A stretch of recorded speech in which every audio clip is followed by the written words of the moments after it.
안녕하세요, 토니입니다. 오늘 사실 원래 좀 예정이 없던 영상을 제가 하나 찍자고 제안을 좀 드렸는데요. 가능하면 편집하지 마시고 틀린 대로 한번 쭉 가봤으면 좋겠습니다. 지금까지 살아오면서 이렇게 좀 복잡하고 어렵게 살아오는 경향이 있는 것 같아요. 같은 사안이라도 심플하고 단순하게 바라보면 되는데 좀 생각이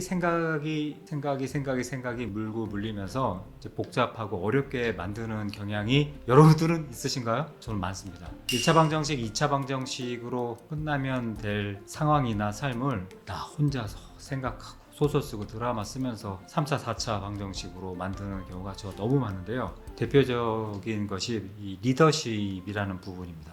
어떻게 리더십을 발휘할까? 굉장히 많은 정의가 있지 않습니까? 스티븐 코비도 있고, 존 비코프터도 있고, 존 맥스웰도 있고, 굉장히 많은 사람들의 리더십이 있죠. 근데 그들의 리더십을 배워서 이게 최고다. 그리고 저도 이제 막 떠들고 다녔습니다만은 남의 옷이라는 생각이 좀 들고요. 그 사람들의 어떤 멋진 말을 내 삶의 리더십으로 적용을 하려다 보니까 어려워요. 고차 방정식이 되는 것 같아서 저 좀 심플하게 바꿨습니다. 그래도 이 일을 근 30여 년 해오면서 제가 많이 받는 질문 중에 하나가 리더십이 뭐냐라는 질문을 굉장히 많이 받았습니다. 어떻게 하면 리더십을 정의할까 하다가 이 6글자 3단어를 지키면서 살아보려고 합니다. 첫 번째가 뭐냐면 대화입니다.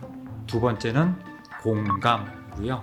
세 번째는 반영입니다. 대화하고 공감하고 반영하자. 제가 이렇게 정리 좀 했는데 리더십을 발휘한다라는 그 장면에서 뭘 먼저 해야 될까, 뭘 계속 해야 될까, 그냥 대화하는 거예요. 문주님 어떠세요? 우리 지금 앞에 있는 우리 광윤님 어떠세요? 대화하는 거죠. 대화. 근데 대화하면서 뭐를 하냐면 공감하는 겁니다. 이제 공감을 하면서 공감만 하면 끝났나요? 그게 아니죠. 공감을 한 다음에 반영보다는 적반이 낫습니다. 적절한 반영을 하려고 노력합니다. 그러니까 대화하고 공감하고 적절히 반영한다. 이게 이제 제가 지켜보려는 리더십의 3요소인데요. 대화는 설명할 필요도 없습니다만은 대화해야 되잖아요. 말 안 해도 알지? 알긴 뭘 알아요. 그런 거 없지 않습니까? 물어보고 들어보고. 그래서 이제 대화하는 방법은 질문하고 경청하고 여러 방법이 있습니다만은 맨 처음 수시로 대화를 해야죠. 대화를 하면서 여러분 그 다음 뭐냐면 공감하는 겁니다. 공감은 제가 이전 영상에서도 사실 몇 번 만들었는데요. 사람이 공감 능력을 타고나느냐 타고나지 않느냐는 필요 없는 논쟁 같습니다. 안 타고나면은 연습 안 하실 건가요? 근데 여러 과학자들에 의하면 제가 이전 영상에도 말씀드렸지만 사람한테는 이 어딘가에 미러 뉴런, 거울 신경이라는 게 있다고 합니다.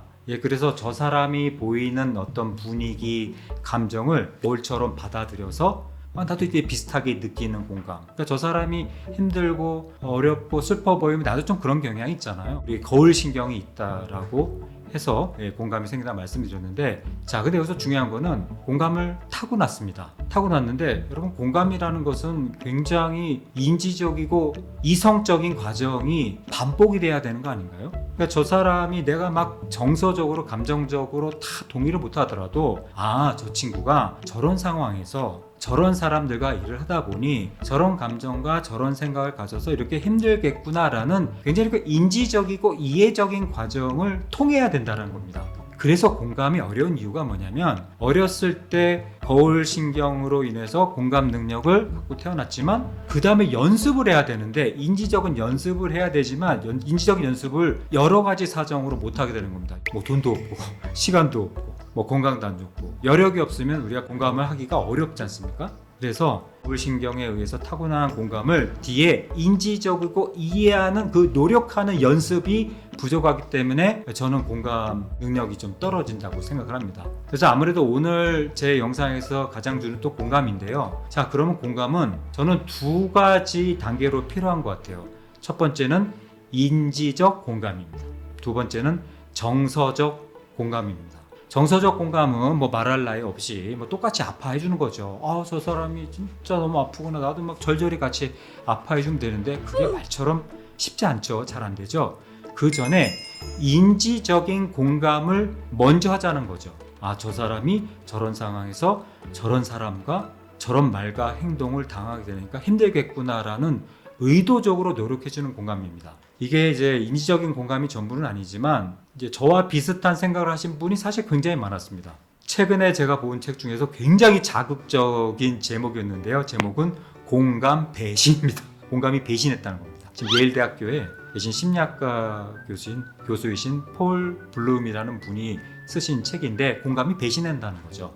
결론은 뭐냐면 정서적인 공감만 할 경우에는 위험하다. 그래서 인지적인 공감과 합리적인 결정, 이성적인 사고가 균형이 맞춰져야 된다 이런 얘기인데 뭐 예를 들면은 여러분 우리 아프리카에 어떤 아이가 불쌍해서 굶고 먹는 게 없어서 힘든 아이가 있잖아요. 그런 아이들 뭐 이렇게 딱 기부를 할 수 있죠. 너무 마음이 아파서 아주 정서적인 공감이 생기는 거 아니겠습니까? 그랬을 때 바로 그 친구한테만 그 아이한테만 우리가 기부를 하게 되면 사실 그 아이보다 힘든 아이가 훨씬 더 많을 수 있다는 거죠.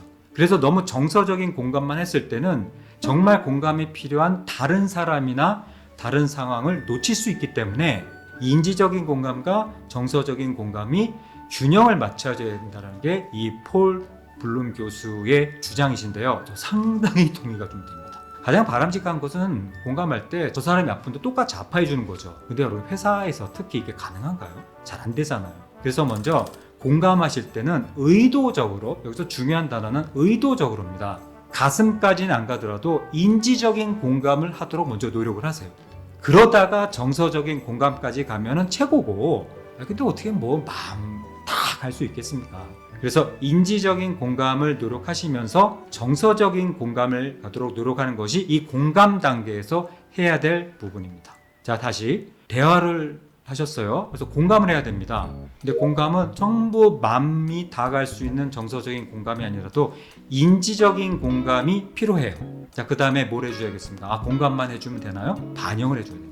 제가 이제 이 앞에 제 동료들이 있지만 우리 동료들이 이 영상 하나 만드는데 내가 봤을 때는 뭐 뚝딱 하는 것 같지만 알고 보니까 며칠을 그냥 밤을 새고 넣었다 뺐다 해가면서 이렇게 만드는데 그 과정이 제가 안 해봤지만 힘들지 않을까요? 공감을 해주면서 반영을 해줘야 되는 겁니다. 그 사람의 의견이 있을 수 있잖아요. 대화를 하면서 내가 공감을 느끼면 의견이 있으면 어떻게 다 해주나요? 근데 반영하는 모습을 보여주는 것이 저는 이게 리더십이고 코칭이라고 생각을 합니다. 이게 뭐 얼마나 정답이 될지는 모르겠습니다만은 저는 좀 단순하게 해보려고 합니다. 자, 토니가 말하는 리더십의 3요소는 대화, 공감, 적반, 적절한 반영입니다. 그 중에서 뭐 하나가 안 중요한 게 없죠. 근데 오늘 제가 공감 얘기를 많이 드렸잖아요. 가슴으로 다가가는 공감이 최고입니다. 근데 마음처럼 잘 안 됩니다. 그러면 안 된다 포기하지 마시고 머리로 인지적으로 하는 공감을 노력해 보시기 바랍니다. 이 폴 블룸 교수의 공감 배신을 읽어보시면서 대화, 공감, 적절한 반영 하시는 연습을 해보시기 바랍니다. 감사합니다.